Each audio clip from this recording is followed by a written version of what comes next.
Olá, pessoal. Um excelente dia, uma excelente tarde, uma excelente noite a vocês. Obrigada por cada espectador nesse nosso Podmaster que chega à nossa 20ª edição. Esse episódio, ele é muito especial, que ele surge de uma demanda de mercado, especialmente dos nossos empresários e empresárias do Master Business.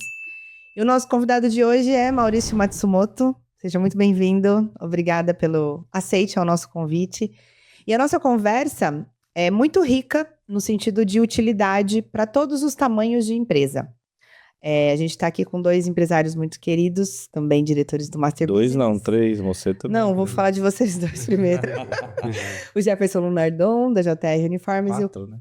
Cláudio Regis, da Blumo Mecânica. E eu gostaria de começar o Podmaster, ele sempre tem esse sentido esclarecedor, e a gente trouxe essa temática de economia e finanças para os empresários, com um viés bem importante, que é uma reflexão que a gente quer começar com vocês, que parte do princípio de como a gente identifica que a saúde financeira da nossa empresa anda bem. E essa é a pergunta que eu começo para ti, Maurício, e nos ajude a dar esse start, por favor. E seja bem-vindo. Obrigado, a oportunidade valiosíssima essa, né, de estar participando desse podcast aqui do Master Business, esse grupo que vem crescendo, né, não só em número, né, de empresários, mas também em qualidade, né? Nós não vemos assim uma interação tão grande como vocês promovem, tá? Então, para mim é uma honra muito grande estar aqui com vocês. Muito Tá? obrigada. Respondendo a pergunta da Nádia, né? Hoje, assim, 99% das empresas que nós atendemos, existe aquela cultura de entender somente que o fluxo de caixa vai refletir se a empresa tem uma saúde financeira, economia financeira adequada ou não. E não é só isso. Tá?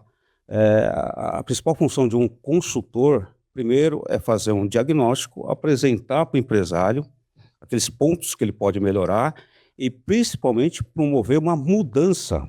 Tá? Você vai para uma consultoria para uma empresa, ele continua fazendo as mesmas coisas que ele fazia, não adiantou nada a consultoria. Então, nós vamos lá primeiro para fazer um diagnóstico, identificar alguns pontos que ele precisa melhorar e também promover uma mudança nos hábitos do empresário. Tá? Eu falo sempre que, ao final de cada mês, o empresário precisa avaliar 3 pontos, 3 indicadores importantíssimos do seu negócio. Um deles, logicamente, é o fluxo de caixa, quanto que sobrou na conta corrente, qual que é o saldo. Tá? O outro é se ele teve lucro ou prejuízo. Tá? E se a empresa ela ficou mais rica ou ficou mais pobre. Para a empresa ficar mais rica ou mais pobre, ele tem que entender do passado. Sem dúvida nenhuma. Entender do passado, tá? E do presente. Tá? Então, ele tem que analisar números. Tá? Primeiramente, ele tem que ter o registro de todas as informações. Coletar as informações, classificá-las, tá? E colocar em alguns relatórios financeiros que são de grande valia para uma tomada de decisão. Tá? Falando lá do fluxo de caixa, então o registro de toda a movimentação financeira da empresa, isso tem que ser feito diariamente. Tá? Isso que vai te dar lá o saldo do dia, o saldo do mês, tá? O saldo do ano. Então, por ali, você controla contas a pagar, contas a receber e você tem um saldo de conta corrente. Tá? Esse é o primeiro indicador que você tem que realmente acompanhar. Segundo indicador, minha empresa está tendo mais lucro, menos lucro ou estou tendo prejuízo? Isso é através de um demonstrativo resultado do exercício. Você tem que apurar mensalmente, tá? E identificar se a sua operação realmente, a sua operação realmente gera um resultado positivo para o seu negócio. E a terceira questão é o balanço patrimonial, onde você registra lá todos os seus bens, direitos, conta as suas obrigações, mais o patrimônio líquido, que é o capital inicial e parte de lucros e prejuízos. Tá? Então, são 3 informações valiosíssimas e são o mínimo necessário para você afirmar: minha empresa tem uma saúde econômica e financeira. Então, é uma visão que parece-me, quando a gente fala de grandes empresários, a gente parte do pressuposto de que eles têm, né? Tem que ter minimamente um acompanhamento e uma visão 360 graus do que está acontecendo. O que você vê hoje no mercado? São empresas crescendo de forma educada e saudável? Ou o seu trabalho tem sido de catequizar mesmo? Como que hoje você encara o mercado nessa preparação do empresário? Assim, nós vemos sim muitas empresas preparadas, só que num determinado ponto. Vamos supor, você tem empresa que tem todas as informações que você precisa, só que não gera o relatório correto para tomar decisão e não tem aquela interpretação correta dos números, tá? Então você tem vários tipos. Então eu considero hoje que a grande maioria das empresas, né, de médio porte e pequeno porte, elas não estão preparadas a ter essas informações, terem os relatórios e muito menos tomarem decisões em cima de relatórios. Tá? Tomam-se muita decisão em achismo, no achismo, ali, baseado só na experiência do empresário, tá? E isso, às vezes, pode prejudicar bastante o desempenho da empresa. Tá. Você consegue nos dar um exemplo de quando o empresário passa a te procurar? No sentido, quais os sintomas de que a saúde dele já está pecando? Quais são os momentos em que os sintomas gritam e aí as pessoas procuram um apoio de terceiros? Existem várias situações, né, pelas quais eu fui consultado, onde a empresa já tinha um consultor financeiro lá há muito tempo e não se chegava a lugar nenhum, não se viam resultados consistentes de melhoria na situação da empresa, tá? E eu sempre falo, eu gosto de ressaltar que a minha consultoria não se baseia só no financeiro. Por quê? Financeiro é o resultado final daquilo que você não fez bem antes de chegar no financeiro. Então, se você não tem um bom posicionamento, se você não tem uma boa estratégia, tudo isso vai refletir no financeiro. Como isso se reflete? Na dificuldade de pagar uma conta do dia, né? Na falta de lucro mesmo, no endividamento. A empresa começa a se endividar. Tá? Só que isso aí é a ponta final lá daquilo que você não fez bem. Falta de planejamento, né? A queda de vendas, onde você não percebe, você não ajusta a estrutura da sua empresa, ou seja, as despesas fixas, isso aí vão se acumulando, vão se passando ao longo do tempo, o empresário acaba indo para uma dívida, né? Que nem a pergunta da Nádia, ela falou, ela perguntou que, né, quando que a maioria dos empresários te procuram quando estão com um problema, correto? Isso aí, quando os sintomas aparecem. O Né? correto era ser ao contrário. Por que que os empresários precisam procurar uma pessoa do seu gabarito para ajudar ele na parte financeira, na parte organizacional da empresa, e também, você falou, né, engloba a parte cultural de como você trabalhar corretamente com a parte financeira, porque tem empresas que elas conseguem se dar bem ao longo do caminho, né, mesmo desorganizada, mesmo sem DRE, mas aí chega num patamar que o cara se perde, né? Como que ele vai fazer o valuation da empresa? Como que ele vai saber o quanto ele cresceu de um ano para o outro? Então, assim, voltando à pergunta da Nádia, de uma outra forma, por que que as empresas precisam contratar uma pessoa, um consultor financeiro para ajudar ele nessa pegada? Por uma melhor tomada de decisão. E normalmente as empresas me procuram porque elas estão com uma dificuldade, elas estão endividadas e o endividamento está crescente e elas não sabem como sair. Tá? Então nós vamos lá, primeiramente nós fazemos um diagnóstico, vemos toda a estrutura de custos e despesas dessa empresa e nós chegamos até a precificação, que é um ponto hoje muito importante que nenhum empresário às vezes dá a devida atenção. A precificação. Essa situação que você comentou já ocorreu comigo. Uma empresa era muito boa, ela tinha um produto muito bom, que dava uma margem super confortável para ela. Então, o empresário não se preocupava em olhar se estava tendo lucro ou não. Ele estava vendo o dinheiro entrar lá. É o meu caso? Não, acho que Não, mas voltando ao meu caso, é o que eu estou sentindo hoje, né? Por isso que eu te chamei para você prestar essa consultoria para a gente lá na empresa, por causa dessa precificação. Porque mesmo a empresa estando saudável, estando com bom fluxo de caixa, tendo profissionais adequados dentro da empresa na área financeira, eu ainda acho que eu estou com a precificação errada, porque eu não faço a precificação de uma forma organizada e com resultado no presente, né? E para mim saber o que vai dar lá no futuro. E por isso que eu acho que é válido, uma mesma empresa estando saudável, contratar um consultor para ele te dar um resultado melhor ainda. Sem dúvida, Jefferson, sem dúvida. A sua situação ainda é confortável. Eu peguei um caso onde já existia uma consultoria lá, tá? E a empresa é extremamente endividada e aumentando o endividamento. E o consultor financeiro não resolveu isso. Por quê? Porque estava focado só no fluxo de caixa. Então a ideia era organizar o fluxo de caixa para suportar todos os pagamentos, só que a sugestão era mais ou menos essa: pega o empréstimo lá, tal, para a gente cobrir aqui, nós honrarmos os compromissos. Tá? Não se avaliou a empresa no contexto geral até chegar na precificação e identificar que a precificação estava errada. As margens dessa empresa não eram adequadas à estrutura de despesa fixa. Então, quanto mais se vendesse, e o faturamento crescente. Faturamento crescente, porque é uma empresa muito bem posicionada, uma empresa que tem um nome muito forte, tradicional. Porém, quanto mais se vendia, mais você abria o buraco. Então, mas aí nesse caso você entra ou para diminuir o custo, né? Porque eles estão com um custo muito alto, ou para aumentar a precificação, para arrumar a precificação, porque pode ter esses dois casos, né? Exatamente, por isso do diagnóstico. Você tem, no diagnóstico, você identifica quais são as alternativas para você tirar essa empresa dessa situação. E as alternativas fogem do básico.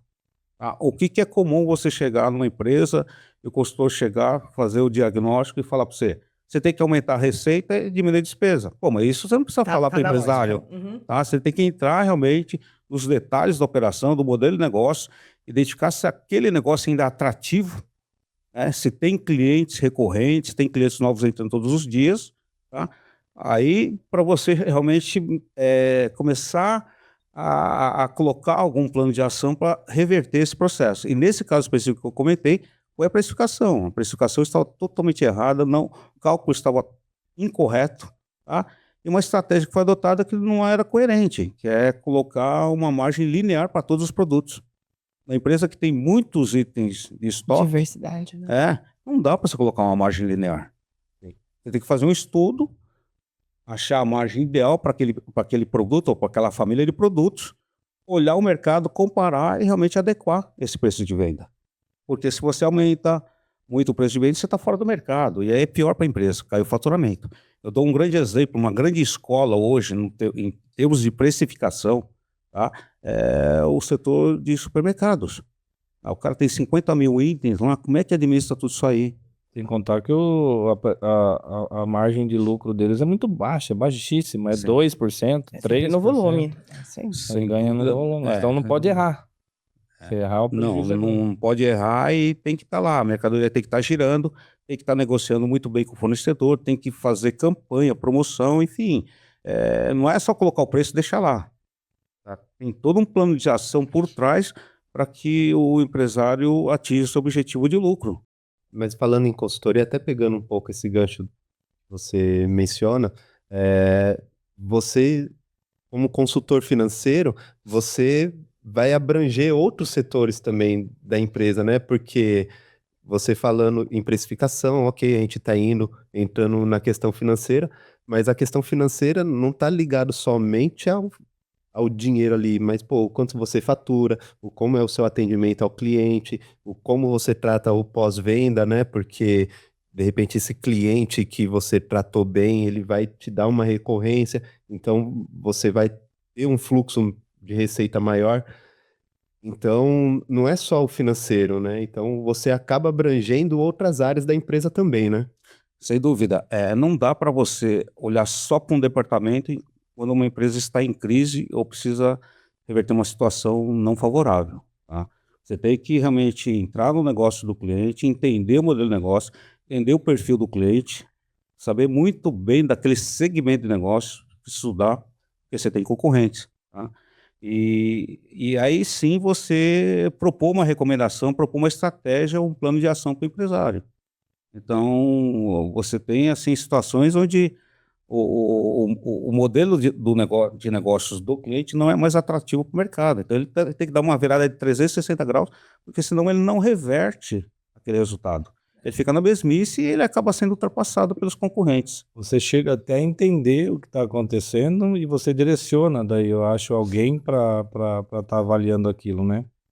Não que, do meu ponto de vista, assim, um exemplo, vamos supor que eu tivesse uma equipe de atendimento não funcional. Você consegue no diagnóstico ver isso, né?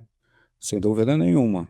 tá? Aí sim, aí eu acho que ele falaria isso com a gente, né, da parte da empresa. Aconselharia outros segmentos dentro da empresa, Não, né? ou pra gente trocar Ou equipe, ações, né? ou mudar as ações, né?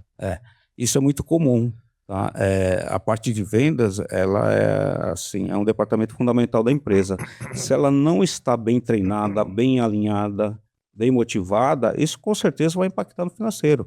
Nós temos casos de uma empresa super tradicional, onde ela tem lá vendedores, né, de longa data lá, e eles ficam aguardando o cliente chegar na loja, né? Sendo que hoje nós estamos no digital, você tem o WhatsApp, você tem Instagram, você tem Facebook, onde o cliente também acessa a empresa.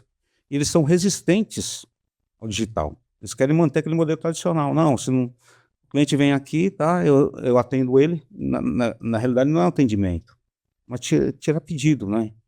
Então, existe situação, sim, que nós recomendamos, nossos parceiros, inclusive do Master, para fazer um treinamento e realmente mudar essa mentalidade, sensibilizar que hoje existe o quê? Existe o digital e existe também o físico. Acrescentar mais coisa, né? Então, essa remodelagem de negócios mexe muito com cultura das pessoas, né? Então, tem uma parte mental muito forte aí de comportamento do empresário, da empresária, sobre qual é o nível de predisposição que nós temos para mudanças. Um consultor, ele vem no sentido de trazer conselhos, trazer alternativas de decisões, mas a tomada, ela está sempre nas mãos do poder de decisão do dono. Então, eu fico pensando como consultor financeiro, e eu sou consultora de comunicação, eu já passo por isso, no sentido de eu preciso que a pessoa se expresse, eu preciso que o outro também esteja nessa predisposição. Como que você tem vivido isso no sentido de você faz todo o diagnóstico, você aponta 4, 5 caminhos a serem percorridos e o seu cliente, ele tem a resistência dessas tomadas. Só que ele quer sim chegar num denominador favorável. Como que é esse seu trabalho também de entrar no mindset da pessoa e conseguir reverter essa situação? E esse é um ponto realmente bem sensível na consultoria, tá? O consultor, realmente, ele tem uma experiência muito grande, tá? Ele tem toda a bagagem técnica, só que ele não pode vir impondo nada para o empresário. O empresário realmente tem lá os seus motivos, tá? E a gente procura adequar. O que é adequar? Primeiro, a sensibilização do que aquilo que nós estamos propondo é um caminho, vamos dizer assim, acertado para ele atingir o objetivo dele, tá? Essa sensibilização passa até por uma recomendação de um curso, né, de capacitação empresarial, como o MBM, o Jefferson. Tá? Passa por isso também. Então, logicamente, tem empresário que acata aquelas recomendações e tem empresário que não quer nem saber. Ele fala assim, não, eu é que mais entendo do meu negócio, não é um consultor, né, que vai vir falar. Nesses casos, assim, que eu vejo que vai comprometer a minha imagem, o meu nome, tá? A gente resolve rescindir o contrato, não tem dúvida. Já aconteceu? Já aconteceu, várias vezes, né? Várias vezes, assim, 2 vezes que já aconteceu comigo. Não, e o pior de tudo, que eu acho, que eu vejo também, porque eu já fui assim, eu queria me pôr nesse lugar, é que a maioria dos empresários, para contratar consultoria de comunicação, ou seja, de financeira, os caras acham que isso é despesa, né?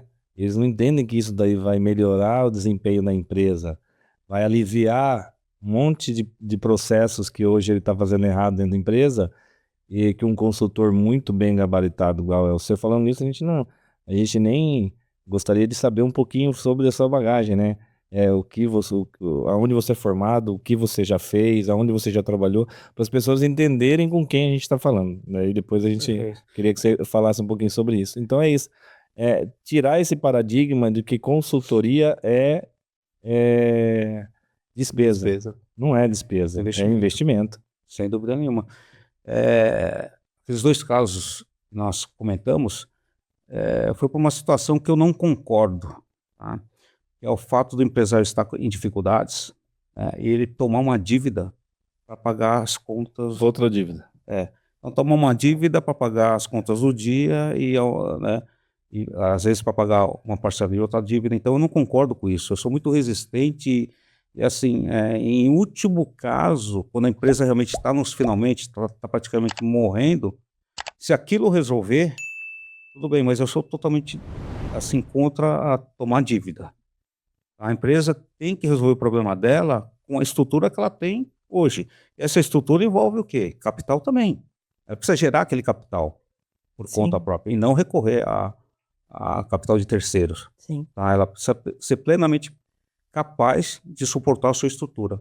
É nesse trabalho que nós trabalhamos forte. Sim. Depende, né? Se a empresa já tiver falido e cair no teu colo... Mas aí nem Eu já entra vi. comigo, eu nem atendo cliente assim. Não, porque você vai fazer um diagnóstico primeiro, você não vai nem saber, porque o cara não vai abrir para você, né? Aí depois, através do diagnóstico, você vai entender. Tá? Falando um pouco da minha passagem, tá? Eu peguei uma situação como essa. Tá? Nós fomos lá para fazer uma consultoria. Eu já tinha trabalhado nessa empresa há um bom tempo, como controlador, cheguei como controlador, a parte de custos, né, precificação, e num determinado momento, numa reestruturação que teve, eu fui para o mercado, fui trabalhar com consultoria. E aí, num determinado momento, eles me chamaram de volta, tá? Para realmente ajudar na recuperação da empresa, porque a empresa tinha quebrado. Estava lá um período sem pagar fornecedor, e o proprietário só descobriu porque um dos fornecedores, que é muito amigo dele, falou assim, pô, o que está acontecendo aí? Vocês não estão me pagando em dia? Nunca vi isso, né? Foi aí que ele descobriu que a empresa dele estava quebrada. Ele não tinha muito contato no financeiro, ele era um comercial, um ótimo vendedor, e a parte financeira estava delegada para uma outra pessoa. E a outra pessoa apresentava o quê? Apresentava planilhas em Excel, tá? Onde os números eram maravilhosos. Então ele está muito confortável com isso. Só que ele estava há 2 dias sem pagar o fornecedor, a empresa estava literalmente quebrada. Tá? Então, na época eu lembro muito bem que a proposta dele foi assim, não tem dinheiro para te pagar. Maurício. Consultor. Falei, tudo bem, mas qual que é a proposta então? A proposta é o seguinte, eu vou te pagar, né, só a despesa para você vir aqui, ficar o dia inteiro, recuperar minha empresa, e ao final desse processo, se você conseguir, me desafiou ainda, se você conseguir recuperar minha empresa, você vai virar meu sócio. Foi assim que eu virei sócio de uma das 5 maiores distribuidoras de São Paulo. Foi um processo longo, foi doloroso, nós praticamente dormimos na empresa, nós conseguimos fazer essa recuperação. Essa recuperação foi baseada na negociação. Por isso que o meu trabalho Com as não é dívidas. só no financeiro. Você tem que fazer um diagnóstico, sim, entender, e principalmente você tem que ter 3 alternativas, no mínimo, Com para você sair saída. daquilo, com saída daquilo. Tá? E uma dessas alternativas foi validada, né, pelo proprietário, e olha o absurdo. Na minha época, minha consultoria era nova de mercado, ninguém conhecia. Pô, quem que é o Maurício da consultoria, né?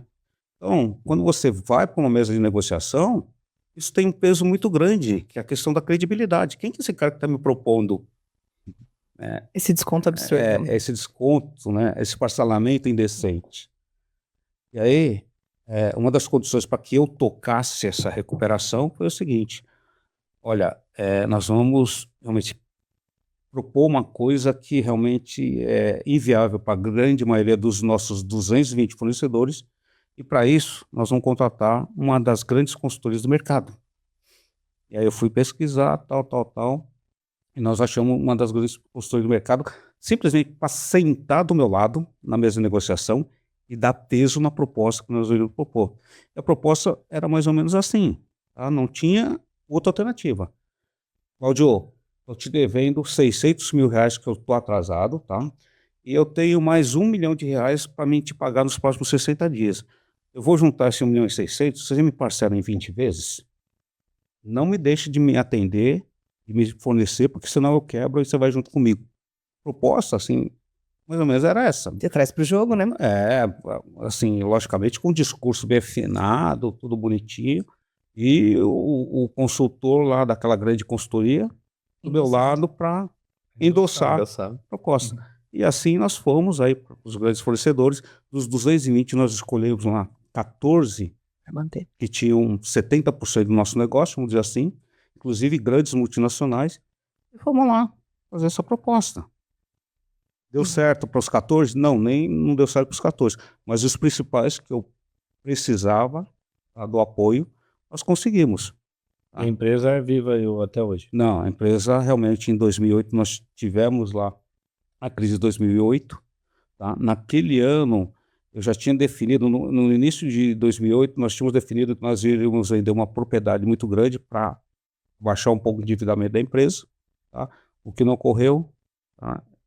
E isso realmente causou uma discussão entre o meu sócio e eu. Eu me retirei no final de 2008. Aí, em 2013, eles quebraram. Eles não aguentaram continuar com a operação. A situação foi bem assim, todos os dias, por isso da minha bagagem, né, que me dá bastante segurança quando a gente recomenda. A minha rotina era rolar todos os meses 21, 22 milhões para o outro mês. Que essa era a nossa dívida que nós tínhamos no mercado. Entre desconto duplicado, antecipação de cartão, pagamento de fornecedores, tudo mais. Era isso que nós fazíamos todos os dias. Então, imagine você começar o dia tendo que faturar muito para pagar aquela conta do dia. Sim.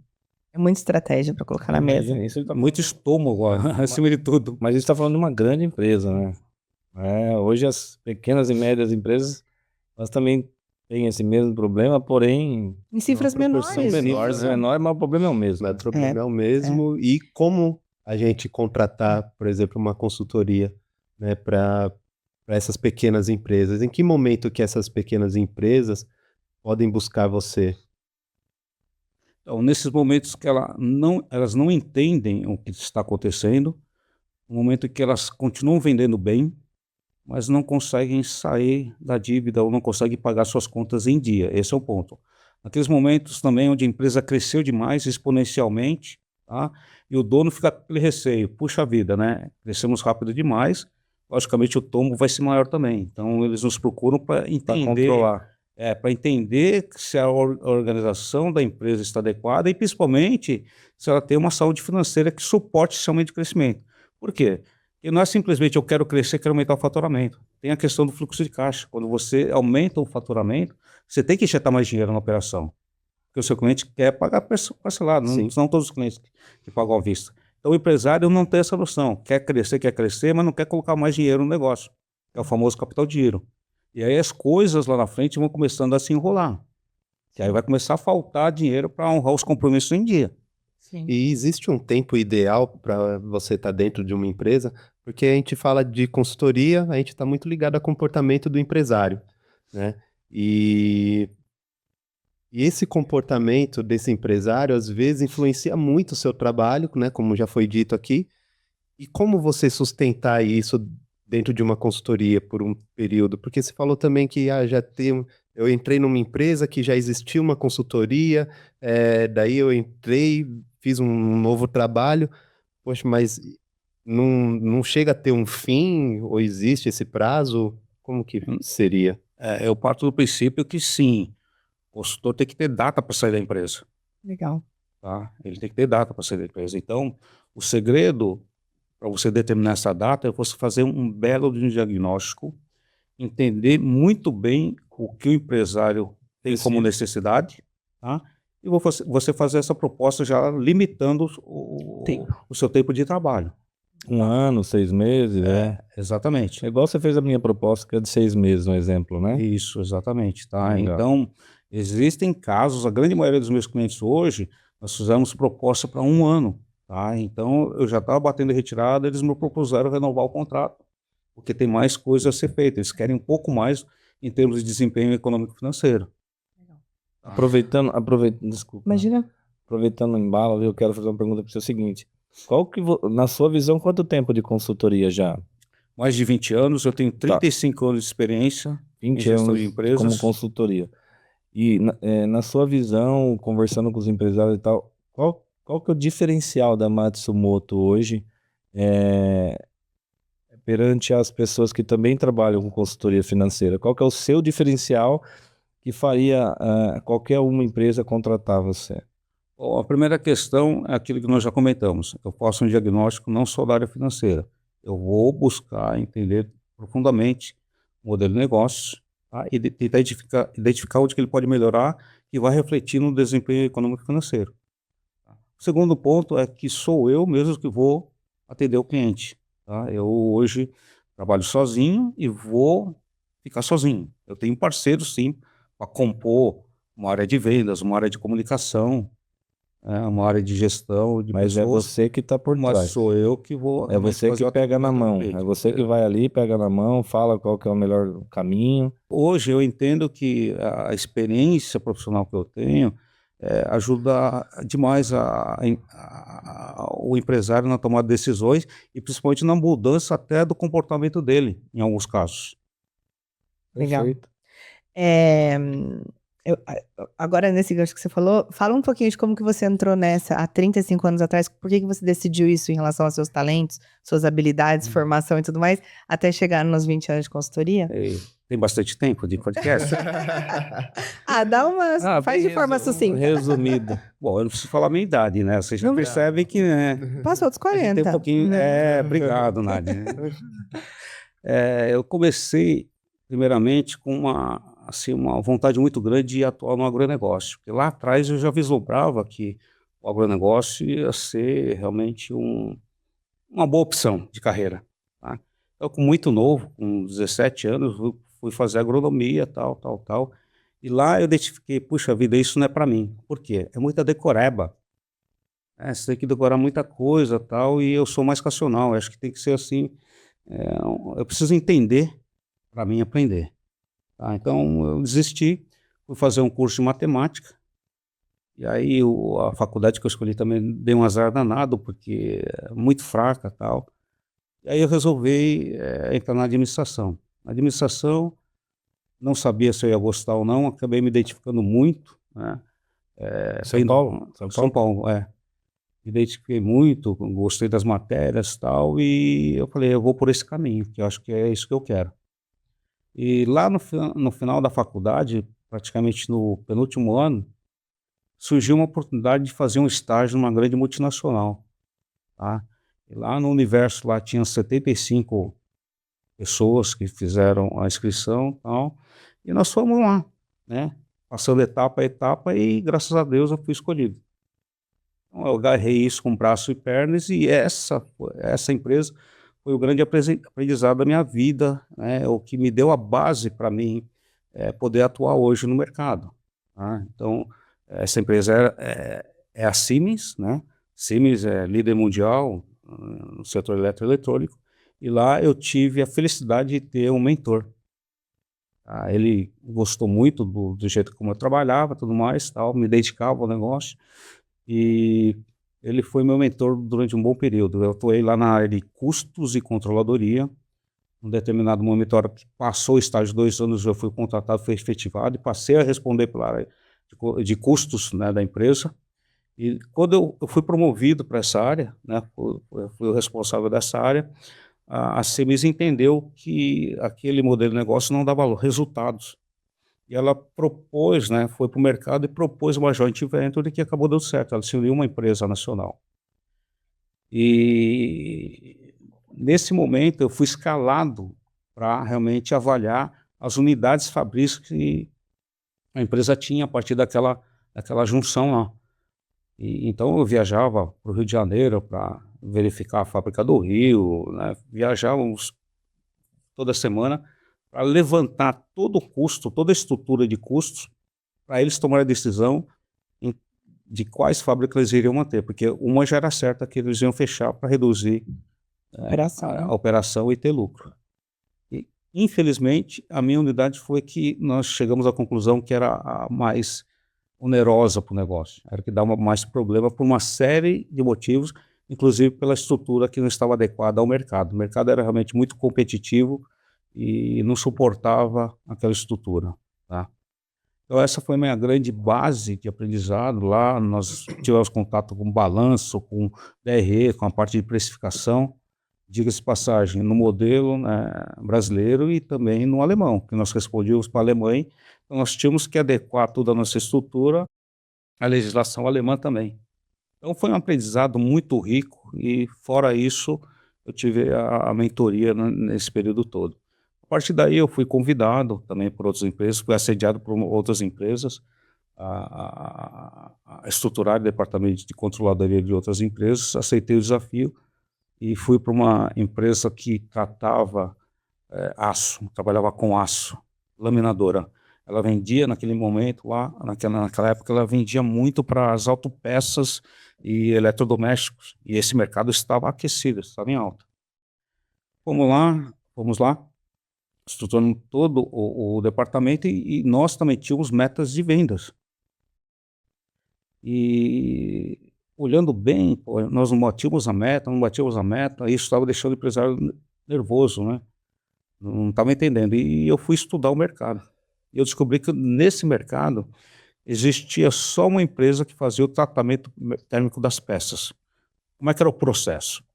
Nós laminávamos, né, o aço, deixávamos na medida, né, na espessura correta, para a estamparia bater aquela peça que vai no carro. Tá? E após esse processo, a peça precisa ter uma resistência mecânica. Né? Então a peça era enviada para um fornecedor que fazia o tratamento térmico, que era a têmpera e austêmpera. Tempera. Tá? E o que acontece? Essa empresa não dava conta de toda a demanda do mercado. Então, eu não vendia mais para a estamparia porque essa empresa não dava conta de atender essa estamparia. Ela ficava com o produto parado lá porque não tinha como vender no mercado. E aí que um amigo meu, um gênio, um engenheiro metalúrgico, falou: Maurício, vamos abrir uma empresa de tratamento térmico. O mercado está aí. Só tem uma empresa. Naquela época isso me chamou a atenção. Eu falei, puxa vida, faz sentido o que ele está falando para mim, né?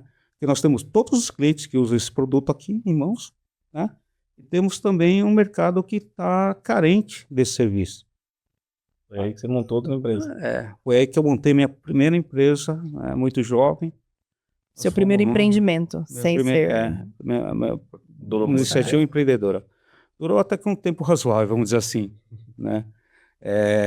Depois você vendeu? Nós montamos, né? Tudo foi muito bem. Eu que era o vendedor, eu batia nas empresas. Eu já era muito conhecido também naquela época, porque nós falávamos diariamente e tal. Então, eu tive praticamente portas abertas a partir do momento que nós entramos na empresa. Foi muito bem. Foi uma fase muito bacana para a minha vida. Só que eu tive duas enchentes, né? A gente estava numa região, Santo André, que naquela época sofria muito com enchentes. E nesse período eu sofri duas enchentes lá que realmente balançou bastante a estrutura da empresa.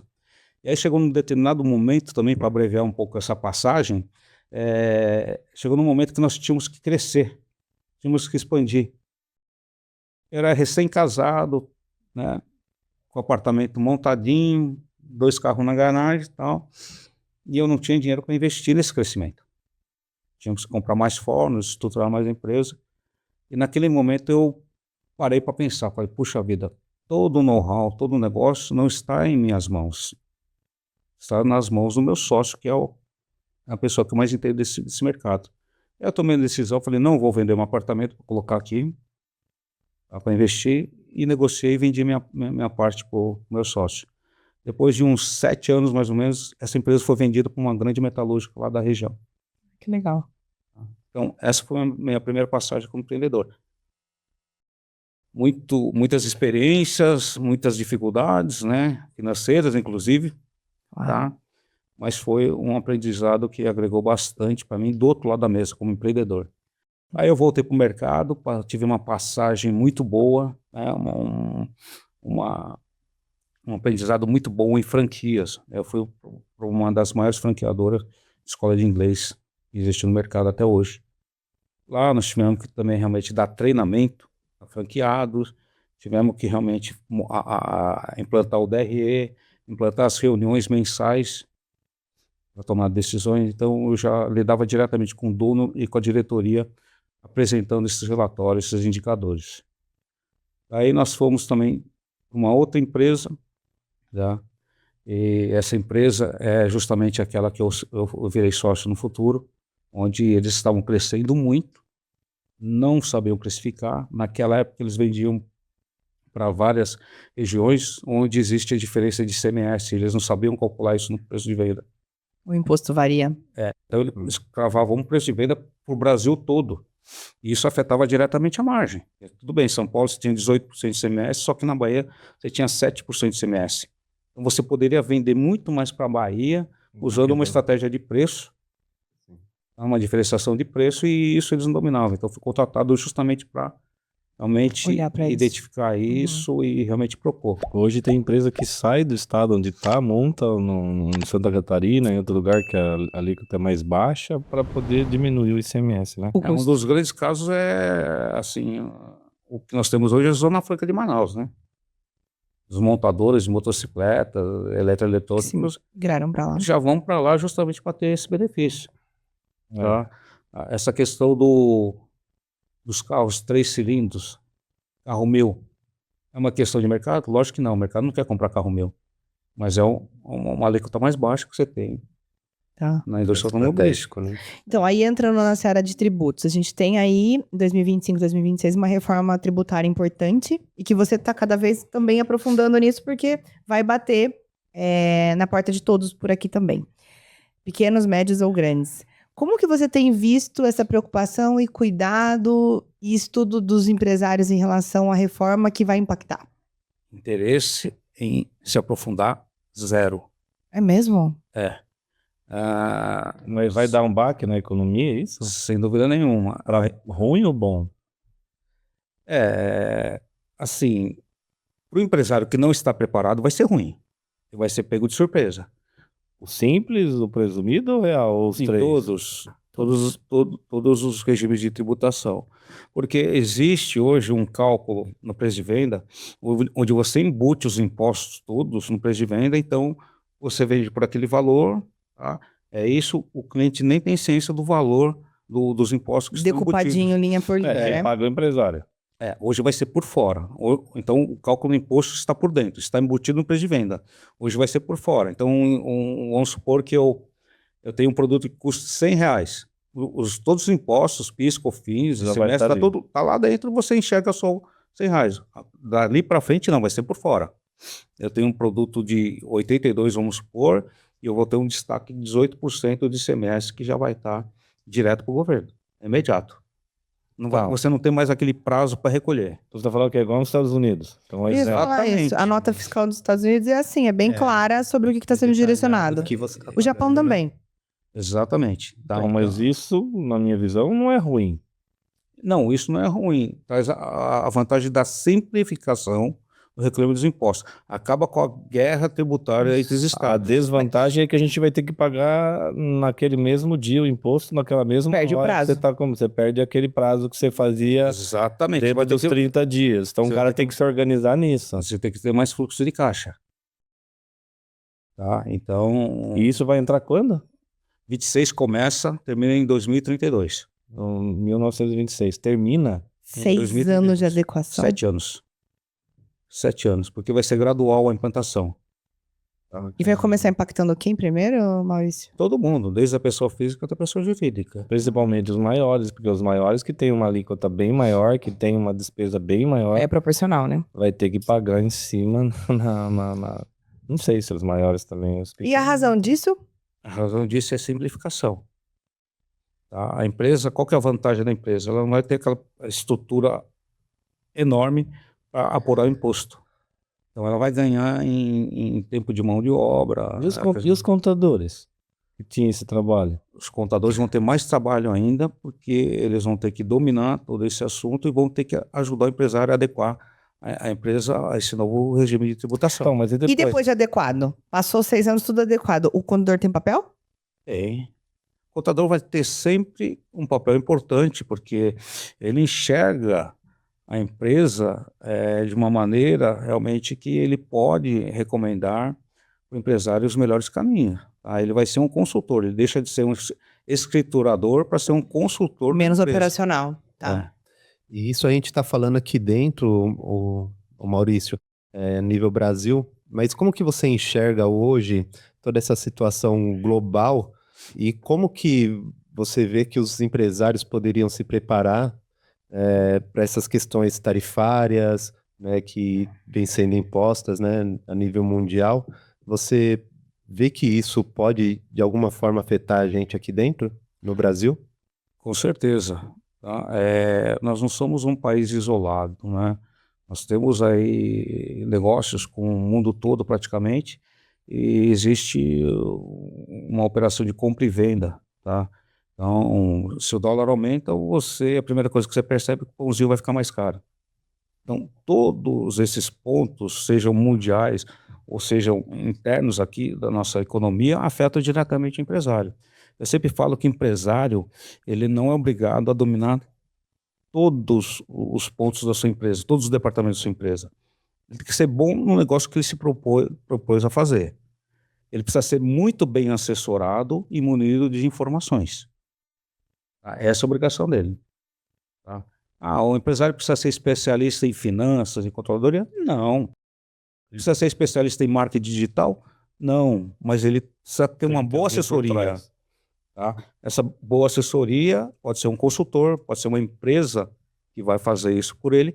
E outra questão, ele está sempre bem informado do que acontece, principalmente no segmento de atuação dele. E é uma deficiência que eu percebo, assim, a falta de contexto. É igual toda essa briga tributária que a gente está vendo entre China e Estados Unidos, né? Que algumas pessoas, elas se isentam de saber e se isentam de achar que tem uma influência. O tecido que o Jefferson compra influencia completamente a precificação dele. Vem de fora, a grande parte. Então, eu penso nisso também, o quanto a gente, às vezes, quer viver em algumas bolhas. Não, eu entendo aqui do meu restaurante. Deixa comigo que eu toco. E talvez você também tenha um papel de aculturamento, né? Como consultor financeiro, você influencia também nesse comportamental do empresário. Você sente essa influência que você tem também em deixá-lo a par sobre mundo e mercado? Sim, ao longo do processo de consultoria, tá, nós vamos colocando alguns pontos que o empresário ele precisa dar mais atenção. Tá? Realmente, tem muitos casos que o empresário quer ficar alheio a tudo que está acontecendo, desde a política até a economia. Mas tudo está incorporado no negócio dele. Política influencia Principalmente. a mudança de um tributo, né, a implantação da reforma tributária, tudo isso vai impactar ele indiretamente, vamos dizer assim. Tá? Então, a economia mundial, ela tem, assim, alguns fatores que realmente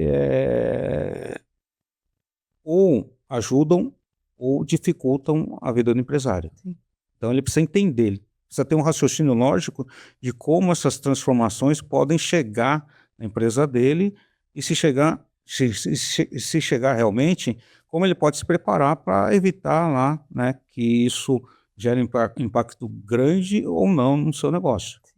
E é tão inteligente isso, a gente teve num fórum na Copenhague, recentemente, e o Renato começou a falar de mudanças climáticas. E eu achei tão interessante, porque que pessoa integrada à terra? Porque ele vende chocolate. Se ele não entender de produção de cacau e o quanto esse preço vai influenciar na loja dele, no portfólio e na venda, ele está completamente alheio a mergulhar no negócio. Então, eu penso isso, assim, está sendo raro eu enxergar empresários preocupados com esse entorno, mas eu acho que o seu papel como consultor financeiro, você tem essa abertura de levar visões, né? Vou citar um exemplo para vocês, né? Nós recentemente fizemos um valuation, uma empresa, tá? E no valuation lá você faz a leitura do empresário, como ele enxerga o desempenho do seu negócio para os próximos 10 anos, e você transmite isso em números, tá? E aí eu vi que ele colocou uma projeção assim muito conservadora, muito modesta, vamos dizer assim. Tipo, valia 10 e ele colocou 5. É a questão de crescimento do negócio dele. Porcentagem. Nós temos uma inflação crescente, taxa de juros elevadíssimas, tá? E do jeito que ele projetou lá, praticamente a empresa não ia ter crescimento. E aí tem um ponto que eu coloquei lá que realmente mudou a forma dele pensar. Falei, você está vendo aqui, 2025 você colocou isso, bacana, é uma fase que nós estamos ajustando a empresa, estamos estruturando, então o crescimento vai ser um pouco mais modesto, mas 2026, você se lembra que tem Copa do Mundo e tem eleições. 2027, se houver uma mudança de governo, você tem uma outra situação de crescimento. Tá? Então, um fator político interferindo, né, numa avaliação de empresa. E social, né? Comportamental. E isso ele não tinha percebido, ele estava enxergando só internamente a empresa dele. Falei, não, você precisa ler todo o contexto e identificar uma tendência do seu negócio, levando em conta fatores externos e fatores internos. Não é só isso. Aí refizemos o cálculo e olha que ele mostrou o número. Puxa vida, dá uma diferença grande. Dá uma diferença grande. Ó. E tem que Tá. considerar. Tem que considerar. Então, quando você fala, pô, a gente consegue mudar um pouco o comportamento do empresário, nem sempre, mas a gente muda a forma de como ele começa a pensar e olhar o negócio dele. E isso é certeza. E é muito claro que a gente tem que ter também visão de longo prazo para todas as nossas ações, né? Então você falou num ambiente de 10 anos, né? Qual que é a sua perspectiva daqui 10 anos? Mas num mundo que, meu, cada segundo você tem uma notícia nova, você tem uma mudança, como que inserir isso, né? Porque, poxa, você tá vendo taxa de juros hoje, 14,5, e não tem expectativa de queda, né? E como você colocar isso numa projeção de 10 anos? Porque a mudança é constante, o tempo todo. Tá. Esse universo de 10 anos nós utilizamos especificamente para avaliar a empresa, calcular o valor da empresa. Uhum. Tá? E por que 10 anos? O valuation é feito entre 5, né? Um intervalo de 5 anos até 10 anos. 10 anos porque o processo de entrega de um produto desse cliente ele é longo.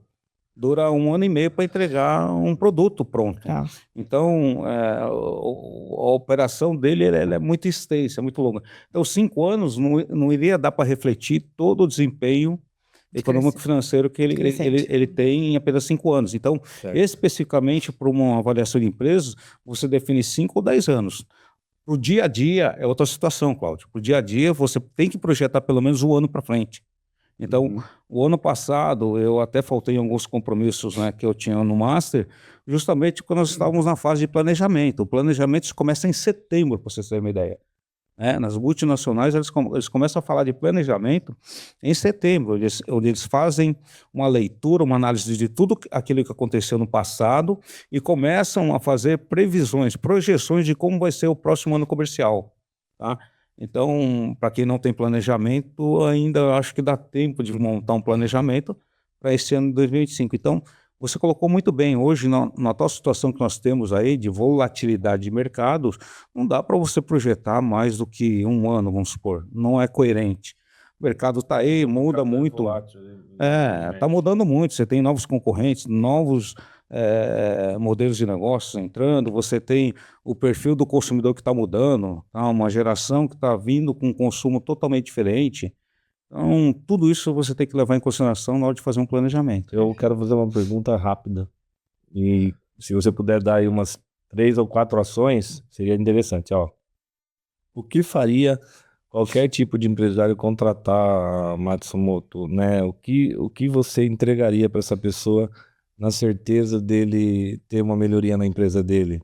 Quais são os pontos estratégicos que você trabalha a ponto de melhorar e virar a chave da empresa? Tá. Realmente, qual que é o momento dele realmente contratar a consultoria Matsumoto? Quando ele já esgotou todas as possibilidades, né, mediante o conhecimento que ele tem, tá, para reverter um resultado que não é favorável à empresa. Esse é o momento dele me chamar. Isso a gente consegue ajudar bastante. Primeiramente, quando eu chego numa empresa, eu faço um diagnóstico geral. Diagnóstico é cobrado? Não, esse diagnóstico em algumas situações é cobrado, quando é pontual, quando o cliente quer só o diagnóstico, para entender qual é a situação da empresa, praticamente é cobrado, porque eu vou entregar o diagnóstico, faço as recomendações e termino o trabalho. Tá? Esse diagnóstico consiste em até visita às unidades de negócio que ele tem, tá? Entender a operação, fazer entrevistas com os colaboradores, entender o processo, tá? Entender, em muitos casos, como é que está o organograma dele, tá? Para aí sim montar um bom DRE, para identificar se aquela empresa está dando lucro ou não. Por que eu falo, começo sempre pelo DRE?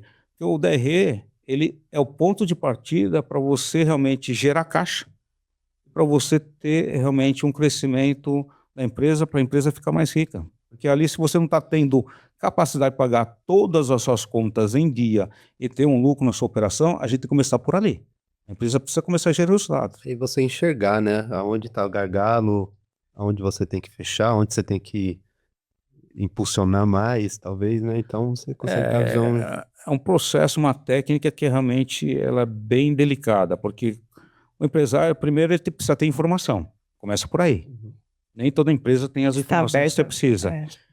Tá? E aí, como é que eu faço? Eu tenho que buscar essa informação de alguma maneira. Existem algumas técnicas para buscar essa informação. Tá? A segunda questão, quando você tem a informação, ela está registrada, de preferência no sistema integrado, você precisa analisá-la, você precisa classificá-la corretamente. Agora, falando um pouquinho de teoria, né? Toda empresa tem um gasto que é dedicado à operação. Esse gasto, ele é custo ou é despesa? Esse custo ou despesa, ela pode ser fixa ou variável. Isso que é uma classificação correta. Aí, quando você tem a informação, está registrada, você erra na classificação, ou você embaralha, ou você não conhece toda essa classificação, você vai montar um DRE totalmente errado. E pode tomar uma decisão totalmente errada. Porque no mês que vem esse valor pode ser completamente diferente, se metade disso é variável, né? Sem dúvida nenhuma. Eu já peguei casos e casos que existe um erro conceitual na montagem do DRE, e isso impacta profundamente na empresa. O empresário acha que está tendo lucro, mas na verdade ele não está tendo lucro. Isso aí. Ai. E a mistura, aí complementando essa conversa da pergunta do Jefferson, a conversa é sempre essa, né? Quando a gente olha, aí você traz toda essa melhoria, ampliou visão e tudo mais. Quando você mergulha nesse contexto do empresário, a maioria tem misturado o negócio com a vida pessoal? A grande maioria. A Então, maioria? A grande maioria. Por quê? Porque quando eu falo da classificação das contas, nós fazemos essa divisão. Porque existe um hábito muito comum do empresário ir fazendo a empresa pagar as contas pessoais lá. E ele nem sabe quanto que é esse valor. A hora que ele vê, quando nós apuramos o que é Prolabore de fato, a conta do celular, vamos supor, ele está achando que aquilo não entra na conta do Prolabore dele. Tem cara que tira um Prolabore maior do que o lucro da empresa. Sem dúvida Aí ele nenhuma. vai matando, né, a empresa. Ele vai sangrando a empresa. Não, mas existem casos que a empresa não dá lucro e ele tira a Prolabore. Dono Que é pior empresa ainda. pobre, O né? Prolabore dele deve ser zero. Se não tem lucro, não tem Não Prolabore. tem lucro. Não, a questão do Prolabore e lucro são duas coisas distintas. Separadas? Vamos explicar. Ah, tá. Prolabore é o salário do empresário que efetivamente se dedica à empresa. É o salário de um funcionário premium, vamos dizer assim. E o lucro é a divisão que você faz se a empresa der lucro dividendo, entre os né? sócios. São duas coisas diferentes. Isso. Tá? Que pode ser feito mensalmente, trimestralmente, semestralmente ou anualmente. Eu recomendo que seja feito ou semestralmente ou anualmente. Por quê? Porque você tem um período que a empresa vai muito bem, que é a questão da sazonalidade. Entendeu? Matou a pau. Era isso que eu queria entender. Entendeu? Tem a questão da sazonalidade. Então, aquele semestre, você foi lá e distribuiu o lucro. Aí, no mês de setembro, vamos supor, o mercado cai. Outubro e novembro, que tem folha de pagamento, 13º, cai mais ainda. E aí você vai botar o dinheiro de novo na operação que não deu, que deu prejuízo, vamos dizer assim. Vai ter que tirar do seu pessoal para injetar. Exatamente. Então, existe aí uma movimentação, vamos dizer assim, que é desnecessário se você adotar uma vez por ano. Melhor fragmentar. Tá. E isso já validado pelo contador também, que ele entra Melhor com balanço. não fragmentar. Não, fazer semestral. Não deixar tudo pro Ou final do ano. semestral ou Anual, exatamente. Não ficar períodos curtos, você tá falando, né? Não ficar Tá. mensal, né? Isso aí. Sim, sem dúvida nenhuma. Tá. E aí, continuando, a gente tem algumas histórias no Master que a gente acompanha pessoalmente. O Jefferson é consultor opinativo de vários empresários, procuram a gente por vários motivos. E a gente vai também realocando. Acho melhor você falar com tal pessoa. A gente vai recomendando. Isso tem acontecido também entre a gente, né? Aí, o que eu tenho percebido, que por meio das nossas pesquisas e tudo mais, especialmente o pequeno e médio empresário, ele tem esse comportamento que é o que você começou no nosso Podmaster, que é, ele empresta dinheiro para pagar a dívida, né? E é um comportamento enraizado, que eu percebo, de algumas conversas que a gente já teve, que é sobre honra. Ele não quer ter o nome sujo, então ele contrai para algo não entrar num processo de Serasa, SPC ou o que seja. Como que você lida com essas situações? Eu entendi seu posicionamento sobre eu sou contra, eu recomendo que não faça, né? Mas como que você não é coaching, não precisa falar sobre esse comportamental, mas do ponto de vista mais matemático, né? Como que você explica que essa conta não fecha, você emprestar para pagar a dívida? Então, essa lógica ela é bem simples de se explicar. Você tem um balde cheio de água, cheio de furos, certo? Se você colocar mais água, o que vai acontecer? Vai vazar. Vai vazar. É a mesma questão do empréstimo. Se a empresa já está endividada, você precisa tampar os furos do balde primeiro para depois colocar mais água. Mas existe um momento em que isso pode ser estratégico?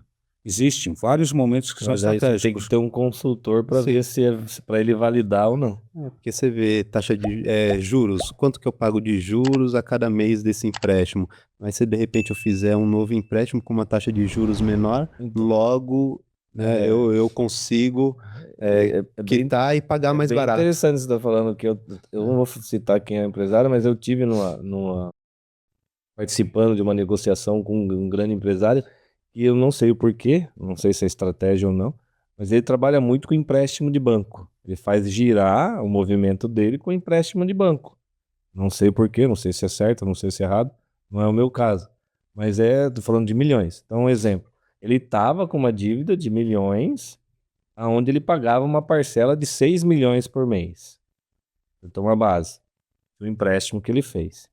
E aí, alguém falou para ele que ele conseguiria pegar um dinheiro de um outro banco com uma taxa menor para ele poder pagar e diminuir a prestação. Exemplo, eu estou no Bradesco, um exemplo, pagando 6 milhões por mês, 20 parcelas. Então eu sei que eu tenho 120 milhões para pagar. Só que eu contraí essa dívida há uns 2 anos atrás. De lá para cá melhorou a taxa de juros. E aí eu tive uma proposta de um Santander da vida para quitar essa dívida minha de 120 milhões, né, que é 20 parcelas, renegociar ela para mais 20 parcelas, só que em vez de eu pagar 6, eu vou pagar 5. Tá, então, Aí nesse caso precisa de estratégia. não, precisa tomar cuidado, tá? Primeira questão, quando você elimina um empréstimo, tá, que você contraiu, você não recupera o IOF, tá? E você não recupera aquela despesa que o banco te impõe na hora de contratar o empréstimo. O banco te enfia lá uma taxa de contrato, essas coisas todas, você não recupera. Esse é o primeiro ponto. Comparar só a taxa de juros só não é correto. Você tem que colocar na conta essa despesa que você teve, né, e esse imposto que você contraiu que você não vai recuperar. Logicamente o banco ele vai descontar lá a taxa de juros e tudo mais, mas isso ele não devolve para você. Então precisa colocar na conta a hora de comparar a taxa. Isso é uma técnica que se tem que o empresário não faz isso. Fala, tá bom, Cláudio, você está com uma taxa de juros de 1,7 hoje, aí você está contraindo lá uma de 1,5, 1,3, vai diminuir a sua parcela e vai diminuir o juros que você está pagando. Só que você tem que somar na conta o IOF que você não vai recuperar mais daquela primeira contratação, nem a despesa bancária que o seu gerente negociou. Esse é um primeiro ponto. Outro ponto é o seguinte, você tem que comparar, quando você pega o empréstimo, você precisa medir o grau de alavancagem que esse dinheiro vai trazer para o seu negócio. Tem empresas que não precisam de dinheiro, pegam o empréstimo justamente para alavancar. Então, o banco está me cobrando lá 1,7, só que se eu pegar esse dinheiro e usar muito bem, eu consigo ter um lucro muito melhor de 5%, vamos supor. Está alavancando dinheiro, tirando todas as despesas e tudo mais, está alavancando dinheiro. Então, ele faz com que aquele dinheiro que ele está tomando, ele se multiplique o ganho dele. Não é um Isso contexto para pagar dívida. Não é um contexto para diferente. pagar dívida, Não, exatamente. Aí é um contexto estratégico. De estratégico de aproveitar a linha de crédito que você tem Se no você mercado. pagar à vista, você tem 5% de desconto, exemplo. Muita É isso. empresa fez isso quando o governo lançou o Pronamp pós-pandemia. Vocês lembram disso? Sim. Tá? Até hoje fazem isso. Mas hoje não é tão atrativo. Não é tão atrativo. Tem muita taxa. Eu tenho casos de empresas hoje que eu atendo que contrataram lá atrás, pra vocês terem uma ideia, com uma taxa de juros 2%. Hoje nós estamos falando em mais de 14%. Olha a diferença. Então, essa troca de dívida para essa empresa hoje não faz sentido. Vai pagar mais juros hoje do que pagou lá atrás e contratou. Tá? Então, essa é uma questão. Tem outra questão também, outra situação, e dentre as várias que a gente vive todos os dias, é o seguinte: a empresa realmente não tem nada de fluxo de caixa, não tem como honrar os compromissos para 90 dias. E quando nós entramos num processo de recuperação de empresas, nesse processo crítico, a empresa realmente está Você entra morrendo. empresa em RJ ou não? Hã? Você entra empresa em RJ de recuperação judicial ou não? Não, isso aí é muito específico. Nós não entramos, nós entramos apoiando essas consultorias que fazem a operação judicial, tá? Então, quando a empresa está realmente naquele ponto crítico que ela vai parar de operar, tá? Um ponto fundamental que nós conseguimos prever é o fator tempo. Nós precisamos ganhar tempo para aplicar aquela estratégia e para recuperar a empresa. Então, nessa situação, quando você vai e busca um empréstimo, é justamente para ganhar tempo para você organizar a casa e você tentar reverter esse número, esse resultado que não é favorável ao empresário. Tá? Então, nessas situações, empréstimo é bem-vindo para você Tá precisando de manter a 3 empresa meses aí de andando, fluxo. tá? Mas aí precisa da ajuda de um consultor financeiro. Sem dúvida nenhuma. As pessoas precisam entender isso, os empresários principalmente. Até porque varia a linha de pensamento. Você acreditar que só a sua linha de pensamento vai salvar a sua empresa, também é muito solitário isso, né? Porque aí você também vai assumir o risco sozinho. E enviesado total, É né? muito, porque é sobre a sua experiência. Eu trabalhei em 7 empresas, tenho 7 visões e vou tomar decisão sobre essas 7. Então, eu acho muito inteligente essa questão de abertura. Não é só isso, Nádia. Assim, nessas situações que eu comentei, o empresário está muito abalado Emocionalmente. em todos os toda razão. aspectos. Então, nesse momento, o consultor financeiro também dá um certo conforto para que ele possa pensar de uma maneira mais racional, entendeu? Perfeito. Então, às vezes o empresário fala, nossa, Maurício, eu vou quebrar tal. O que vai acontecer? Calma, vamos analisar Pensar bem, aqui. vamos por esse caminho, vamos fazer isso, vamos fazer aquilo. Então, dá um pouco de conforto naquele momento que o empresário está assim, Apurado. sem assim, muitas opções para pensar principalmente. E aí tem um outro contexto dentro também dessa minha pergunta, que a gente também já percebeu no grupo, que aí começam algumas vendas. Vende imóvel, vende carro. Em vez de emprestar, contrair dívidas para outros fluxos, ele começa a descapitalizar. Dispor do bem. Isso. Faz sentido? Total sentido. Antes de pegar o empréstimo do banco, Descapitalizar. mas isso é muito difícil. É um ponto que a gente realmente bate É bastante. muito no emocional, né? Porque às vezes é um apego, né? Não, Mas é uma estratégia anterior a banco, muito. que você recomenda quando você está atuando. É muito importante. Essa é a melhor saída, vamos dizer assim. Tá. Aí ele tirou tudo da empresa, né? E aí, para manter a empresa, em alguns momentos é necessário que se faça isso. Tá. Eu acompanhei já alguns casos, né? Como eu trabalhava em banco, e eram cifras milionárias. Do ponto de vista pequenas e médias empresas. De tudo que você já passou e de como você vê o mercado, eu vejo abertura de falência, esse processo, muito estratégico. Hora de parar essa operação. Vamos recomeçar de outra forma e tudo mais. Como que você avalia esse tipo, em linhas gerais, tá? De que é o momento de parar. A gente já tentou tentou reprecificar, já tentou algumas alternativas, e é o momento de encerrar ciclo. Quando que o empresário ele tem esse insight do tipo, o jeito que eu tô fazendo já deu?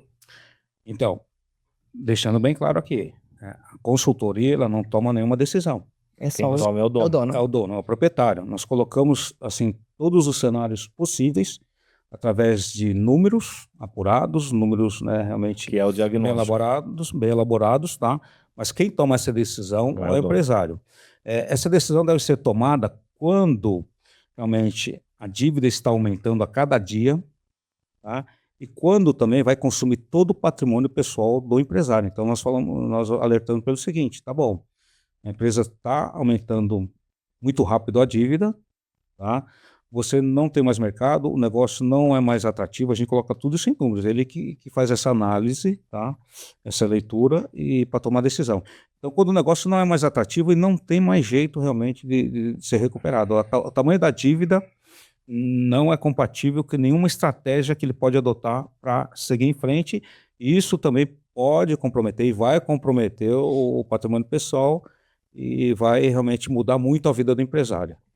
Interessante. Daria para conversar muito mais sobre esse assunto também. Que eu acho legal esse rompimento de ciclos viciosos de contração de dívidas, e a gente tem muitos cenários que é uma análise bem importante. Mas você tá aí para isso, né? Procurem por Maurício. Aonde achar o Maurício? Eu tenho o meu próprio site, www.consultoriamatsumoto.com.br. Nós estamos lá no Instagram Estamos no Facebook, estamos no LinkedIn. Qual que é o Instagram? Instagram é Consultoria Matsumoto. Consultoria Matsumoto. Isso, ou se não, através do telefone 15 99247 9559.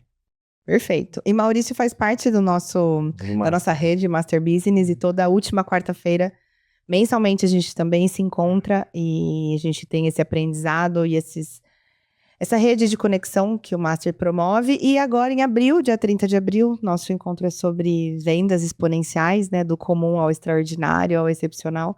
Vai ser muito rico também. Então, o Maurício também está mensalmente conosco aqui em Sorocaba, nesses encontros e fóruns. E é isso. E o Master, quem quiser seguir, quem quiser acompanhar no Instagram é @masterbsp.